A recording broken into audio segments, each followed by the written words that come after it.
This is Clark the Knife, and this can be a quick video to answer one question. Let's say that you want the Tactile Knife Company Maverick. Which version should you get? I currently own 5 versions of the Maverick. It was my favorite knife for some time, and I'm going to talk through why I've got all these versions, why they are similar, why they are different, which ones I think best suit the platform for different people, and so which ones I should recommend based on what you're looking for. And really, these fit into 2 categories, because there's 2 categories of this knife that have very different feels. And by the way, I'm going to assume that you've seen my review on the Maverick. It is one of my favorite knives. It's not quite at the tippy top in the way that it once was, but it's definitely a knife that I very, very much like. And so I'm going to assume that you know all of my general thoughts about the Maverick. Go check out that full review if you want to know more about those. The Maverick really fits into 2 categories here. You've got your synthetic handled version. This one is in G10, this one is in carbon fiber, and this one is in, I can't remember the name of the material, but it's a glow material here. This was a USN Gathering exclusive here.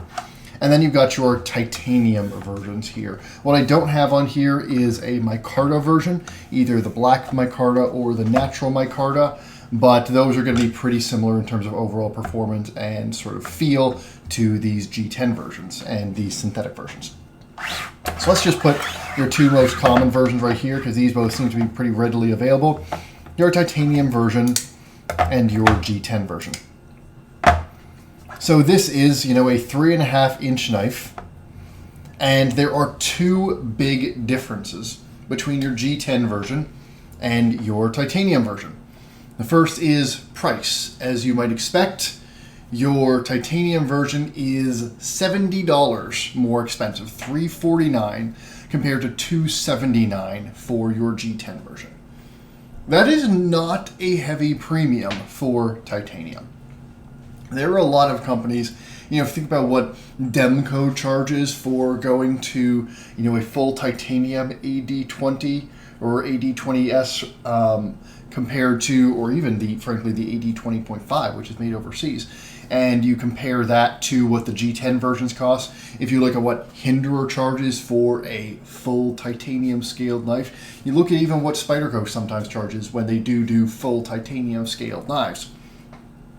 $70 is a pretty small increase in price for a full titanium knife compared to a G10 counterpart.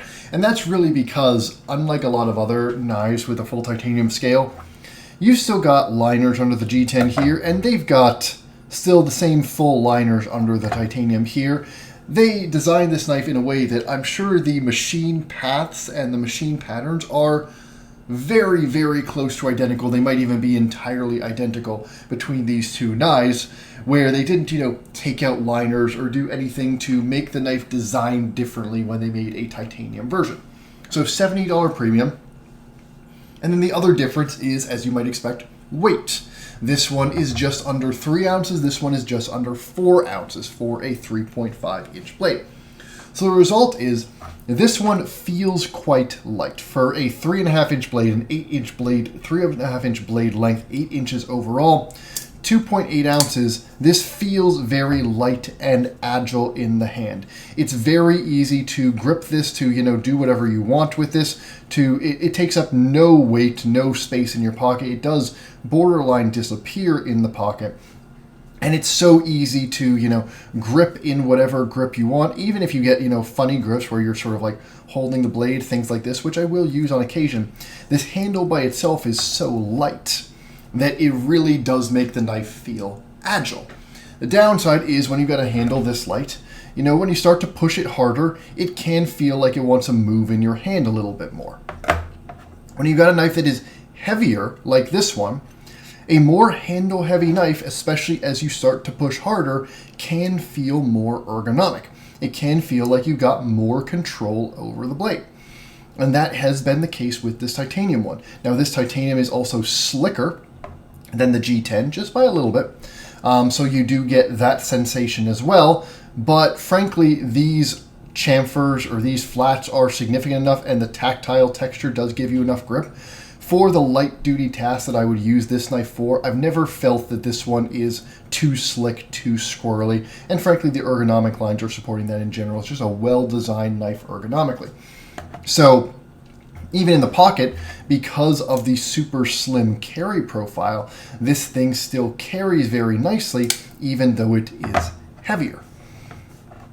And so there's basically an extra ounce of weight between these two knives, but it ends up feeling different more than worse, where the lighter version feels a little bit more agile, the heavier version feels a little more beefy, a little more suitable for heavier use, and sometimes a little bit more ergonomic, especially under those heavier use tasks. So it's really in terms of feel, ergonomics versus agility, and how much you really do care about a super light, super invisible carry profile, which you'll get from the G10 here, and compared to a still slim, still easy to carry profile. I mean, honestly, this thing is similar in carry profile to a large Sabenza, which carries very nicely. It's just not as invisible in the pocket as this G10 version. The other difference that I have noticed between these two versions is the action. And, you know, brief digression, when you think about the action of a knife, why, when you look at, say, what Grimsmo does, why does Grimsmo go so insane with flatness? Because when all your pieces are flat, you know, fundamentally what is a knife action? Well, you're trying to get, you know, this blade piece, this piece of steel, which is held separated from your scales by washers, you're trying to get it to move with as little friction as possible through this curve relative to those handle scales. The flatter all of these interior surfaces are, and the flatter they stay during this movement, and the less they have any ability to, you know, move relative to one another, the easier it is to get that free opening, free dropping sort of action. And I will say, oh, by the way, I remembered it, Embrate is the name of this stuff. These G10 scales, the action has never been as good as in the titanium scales. This action has always felt a little bit sludgier. And the fact is, like these G10 scales, they're not thin, but they're not super thick either. They are lined, but you know, you can get a little bit of flex in this knife if you really want to. Does it affect use whatsoever? Absolutely not. But this is a smooth shake-shut knife with a bit of a lighter detent. And, you know, sometimes it'll get stuck there and I've got to push it closed. It has never felt quite as smooth as my titanium version, which drops shut with much less encouragement. And I do think part of that comes down to when you're just using a stiffer material here, it is easier to get that kind of fall shut action because everything in this titanium version is really just staying flat relative to one another, staying stiff relative to one another throughout that entire movement. So I'm not surprised that the action is a little bit better in the titanium version. But then the biggest difference really between these synthetic versions and the titanium version is how fancy the knife feels. This G10 version feels very muted and it ends up feeling like a user. This is a knife that is very quiet in the hand. You know, feeling a bunch of G10, you're feeling a workhorsey synthetic material. You know, and your whole hand's on G10 in this. It feels kind of like holding a PM2 or even like a G10 bug out or something like that, where it feels like this is a knife that is designed to go to work. And it feels very workman-like while you're using it as well, while you're carrying it. There's nothing about this knife that is flashy. It feels like a knife that's designed to do a job. It's very nicely milled. There's lots of nice details when you look closely, but it feels function first. This one very much feels more flashy, more dressy, more sort of jewel-like, more like jewelry. And part of it is because this stonewash finish on this titanium, it catches the light so beautifully. They've done the anodizing accent on this pivot so nicely, and you know, anodizing on your barrel spacers here, that it just looks and feels a lot prettier.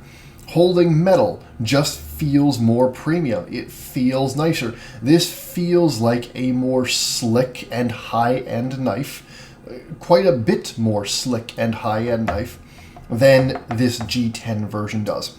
And that's really the biggest difference when you step up to this full metal frame, is that, you know, if you've got the ergonomic differences, but really it's that the knife feels much more premium. It feels much more fancy. It feels much more like a knife that really has the level of machining sophistication that you see here. I mean, frankly, there's not a lot of companies other than Tactile that are putting this level of machining, you know, all this contouring, all of this micro milling, things like that, into something that they're then going to do the whole thing in G10. Like, this version kind of hides a lot of that sophistication, whereas this one puts it front and center. And so when you're talking about, you know, these high level, or these two common versions, and frankly, I would say the Rich Light Micarta version I will put in the exact same place as the G10 version here.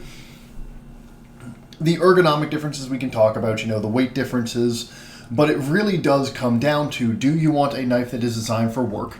And by the way, the Maverick works really well as a knife that is designed for work. This is a great rendition of a neutral ergonomic handle. It's easy to climb up and down the handle. This is a very useful blade shape with nice thin blade stock. MagnaCut is a fantastic blade steel. The action is as good as you need to be for any function. This is a great workhorse. Now the question is 280 a little high for a knife that's meant to be a workhorse? Kinda, yeah. And so this one, the pricing feels a little high on it.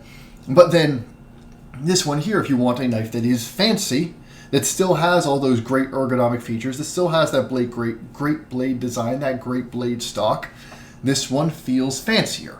And so that's sort of the decision. I will say, at a $70 difference between these two knives, the price shouldn't really be a deciding factor. I can't picture that many people that are willing and able to shell out $279 for this one and would not be willing and able to shell out $349 for this one if this was the version that they wanted more.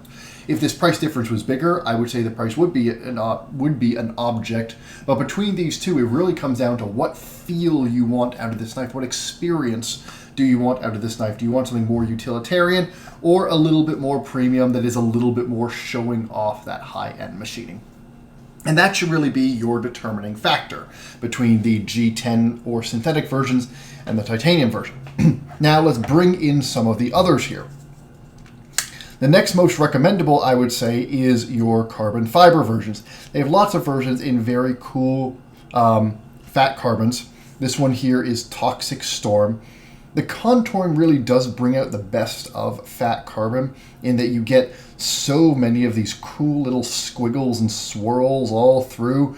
It really just, it looks as good as any fat carbon handle will. It weighs the same amount as your G10 version, but carbon fiber is a stiffer material than G10. And so, as I would expect, sort of, and this one still needs to break in, but the action once this is broken in will be smoother than the G10 version. And frankly, this action, even though it looks a little stiff now, this is the newest of the bunch for me. This action is smoother now than my G10 one was before it was broken in. So you get none of that flex. Actually, you get a little bit of flex. You get less flex, I should say, because I guess these are still pretty thin piece of carbon fiber. And you do get a different sort of premium feel. The other thing is this is the most matte, chalky finish of any of them.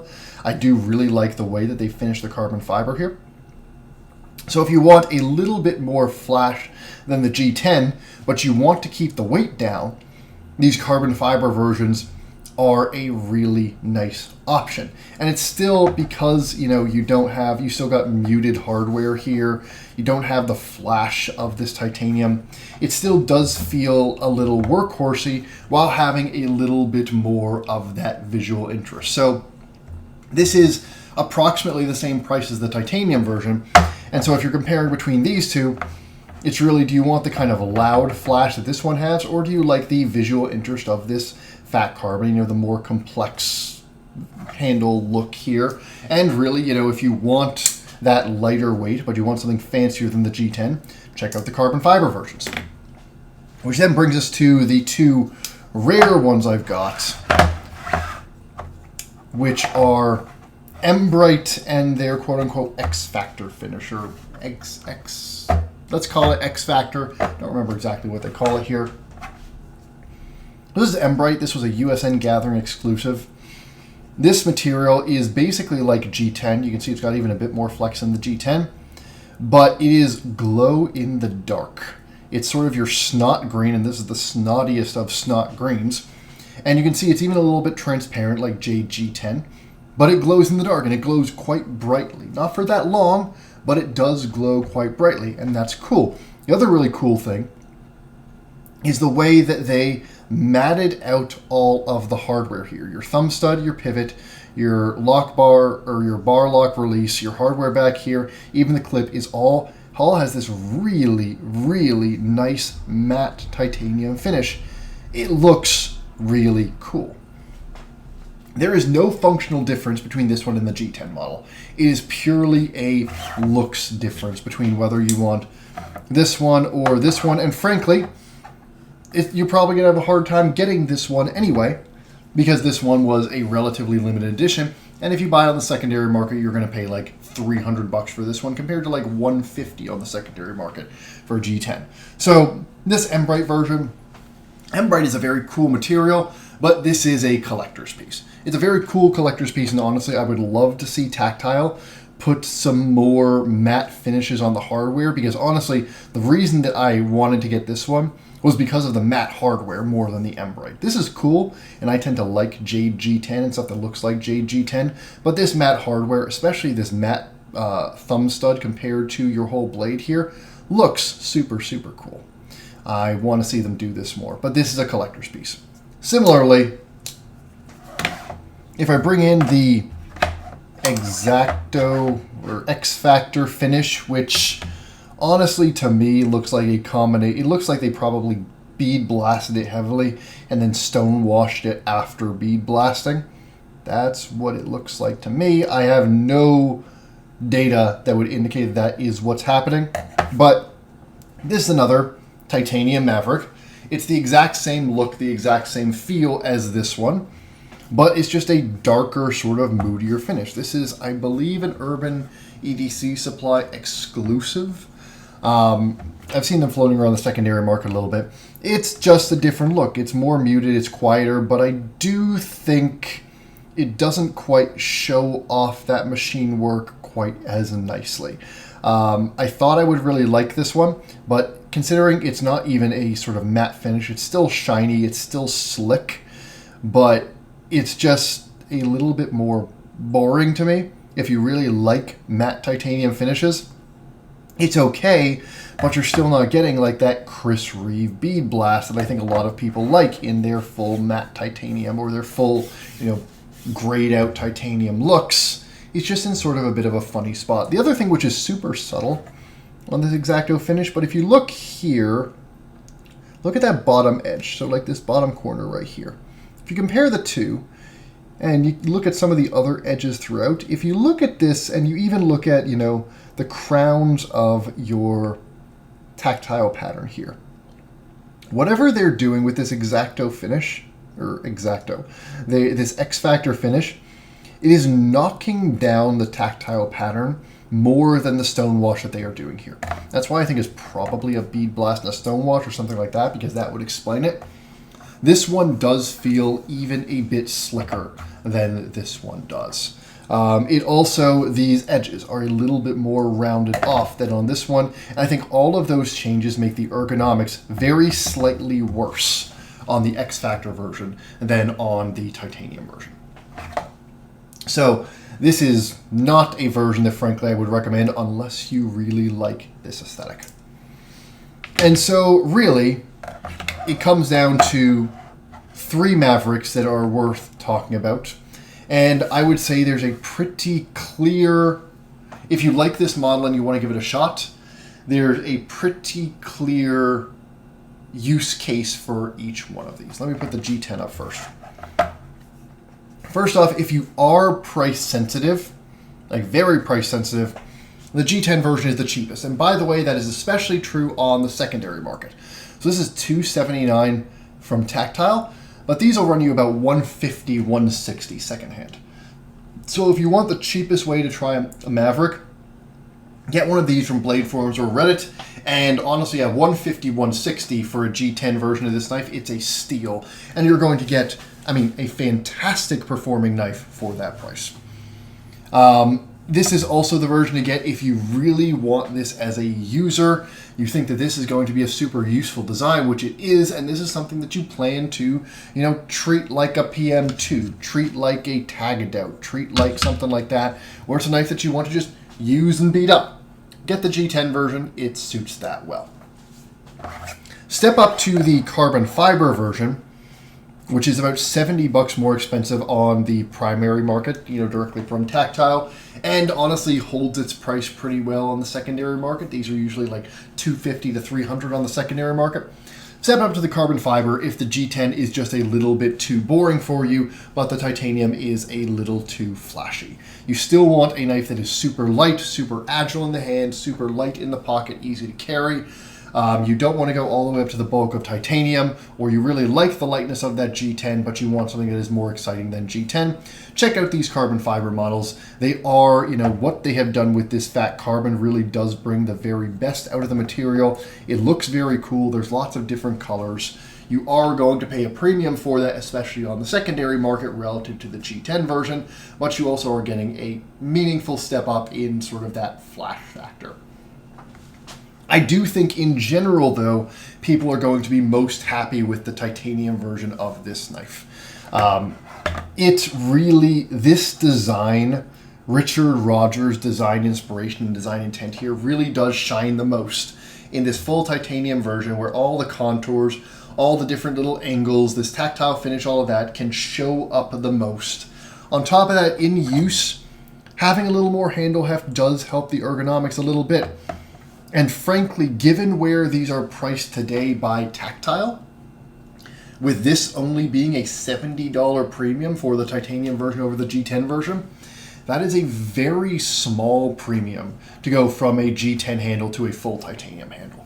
And again, I really feel like the G10 version used to be cheaper. I could be misremembering, but I feel like the gap used to be larger.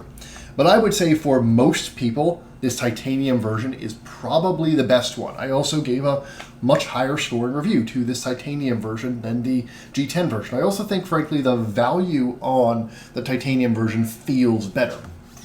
This feels cheap for a full titanium, made in the USA knife with this level of milling complexity and execution, especially with an outside designer like Richard Rogers.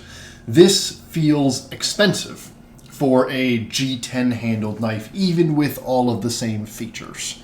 So most people, you're going to want to look at this titanium version. This is, I think, the best version of the knife. I think this is the truest version of the knife to its original design intent. It feels the most like a Rogers, or like I think a Rogers would, because I'm far too poor right now to have a Richard Rogers custom. But this feels the most like a Rogers.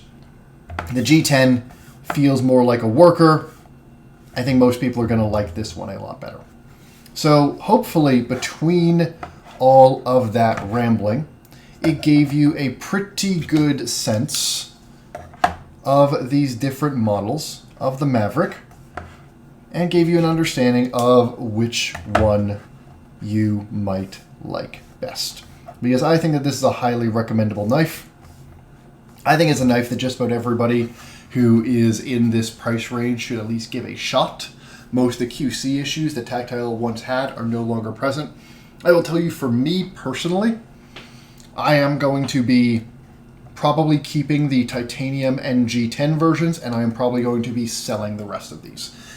This one, the Embright, super, super cool, but I just try not to be too much of a collector these days. The X Factor, I like this finish much less than the titanium. I have never found a reason to carry this one over the titanium since I got it. And the carbon fiber is cool, But when a knife is that light, I kind of do want it to be a user. And so if I'm going to make it a user, I might as well go all the way to the G10 and just make it a true user rather than this carbon fiber that kind of sits in between the two of them. Those are my personal preferences. So, you know, these three are going out and these two are left. But again, I think this one's probably the best for most people. Hope you found that helpful. At the very least, hope you found it interesting and it sort of gave you an opportunity to see all the different ways that this knife has been made and some of the differences between them. And let me know if there are any other knives or any other videos like this that you would like me to put together. You know, I'll probably do one at some point comparing different PM2s because I've got a bunch of those. If there are any other knife comparisons you would like me to do, would love to put those sorts of videos together if they will be helpful to you folks out there. Hope you had a good day. Hope you found this to be a good use of your time, and I will see you again soon.